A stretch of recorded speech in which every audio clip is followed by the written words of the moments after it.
ॐ हिरण्यवर्णां हरिणीं सुवर्णरजतस्रजां चन्द्रां हिरण्मयीं लक्ष्मीं जातवेदो आवह श्रीमहालक्ष्मीस्वरूप श्रीगोमात्रे ध्यायामि। ॐ नमस्ते गणपतये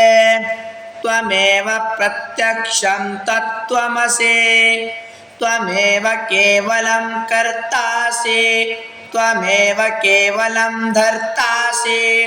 त्वमेव केवलं हर्तासि त्वमेव सर्वं कल्विदं ब्रह्मासि त्वं साक्षात् आत्मासि नित्यं ऋतं वच्मि सत्यं वच्मि अवत्वं माम् अववक्तारम् अवश्रोतारम् अवदातारम् अवधातारम् अवाचुनानमवशिष्यम् अवपश्चातात् अवपुरस्तात् अवोत्तरातात् अवदक्षिणातात् अवचोर्ध्वातात् अवाधरातात् सर्वतो मां पाहि पाहि समन्तात्। त्वं वाङ्मयस्त्वं चिन्मयः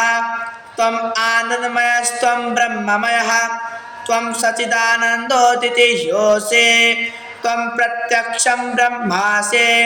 त्वं ज्ञानमयो विज्ञानमयोऽसि सर्वं जगदं तत्तो जायते सर्वं जगदं तत्तोत्तिष्ठते सर्वं जगदं त्वयोलयमेष्यते सर्वं जगदं त्वयि प्रथ्येते त्वं भूमिरापो नलो निलो नभः त्वं चत्वारि वाक्पदानि। ॐ एकदन्ताय विद्महे वक्रतुण्डाय धीमहि तन्नो दन्तिः प्रचोदयात्। न तत्र सूर्यो भाति चन्द्रतारकं नेमा विद्योन्तु भान्ति कुतो मयग्निः तमेव भान्ति मनुभाति सर्वं तस्य भासा सर्वैदं विभाति कर्पूरनीराजनं सन्दर्शयामि। ॐ हिरण्यवर्णां हरिणीं सुवर्णरजतस्रजां चन्द्रां हिरण्मयीं लक्ष्मीं जातवेदो आवह ताम आवह जातवेदो लक्ष्मीमनवगामिनीं यस्यां हिरण्यविन्देयं गामस्वं पुरुषानहम् हस्वपूर्वामृतमध्यां हस्तिनादप्रमोदिनीं श्रियं देवीमुपहे श्रीमादेवी जुषतां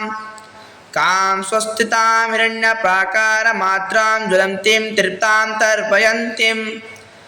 पद्मे स्थितां पद्मवर्णां तामिहोपज्ये श्रियं चन्द्रां प्रवासां यस्यां ज्वलन्तीं श्रियं लोके देवस्तामुदारां तां पद्मिनीं शरणम् अहं प्रपद्ये अलक्ष्मीर्मे नशतां त्वां वृणे आदित्यवर्णे तपसो जातो वनस्पतिस्तव वृक्षोऽर्थबिल्वः तस्य फलानि तपसा नुदन्तु मायान्तरायश्च बाय अलक्ष्मेः उपैतुमा देवस्य कृतिश्च मना सह प्रार्थभूतोऽस्ति राष्ट्रेऽस्मिन् कीर्तिमूर्तिं ददातु मे क्षुत्पिपासामनां ज्येष्ठम् अलक्ष्मीनाशयाम्यहम् अभूतिमसमृद्धिं च सर्वाणि दमे गृहात् गण्डद्वारा दुराधष्टानिष्टपुष्टां करिष्णीम् ईश्वरीं सर्वभूतानां तामिहो प्रजे श्रियं मनसा कामाकूति वाचः सत्यमश्रीमहि पशूनां रूपमन्यसां मयि श्रीश्रयतां यशः कर्दमेनं प्रजाभूतामयीं सम्भव कर्दमा